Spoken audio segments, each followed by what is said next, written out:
The first thing that we are going to learn about shoes is something called drop. And this is basically if you measure the height of the front, like here, the stack height, and then the height of the heel, and then you subtract them and see the difference. So in this case, we have 30 millimeters in the back, 3 centimeters, and we have 22 millimeters in the front. So that gives us a drop of 8 millimeters.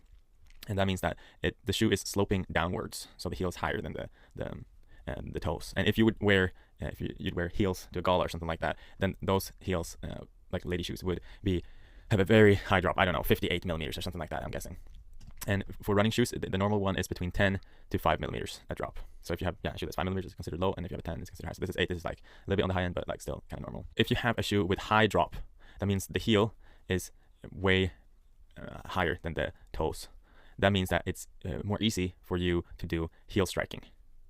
But if you change to a shoe with 0 drop, it reminds more of running barefoot, because obviously barefoot you have 0 drop and you also have 0 stack height, and it is possible to have if this was 22 millimeters in the front and we'd have 22 millimeters in the back, you would have 0 drop, but would still have a 22 millimeter stack height. So that's not like your feet only if you're running barefoot, but it's still more similar running style. So if you're someone who that you're a heel striker and an overstrider and you have a lot of problems with your knee, then you might consider, as we talked about before, increasing your cadence and land more on this part, the ball of the foot, and get a pair of shoes that have less in drop, for example 6 or 5 millimeters in drop. And you see here the carbon plate. So that's the second thing we're going to talk about.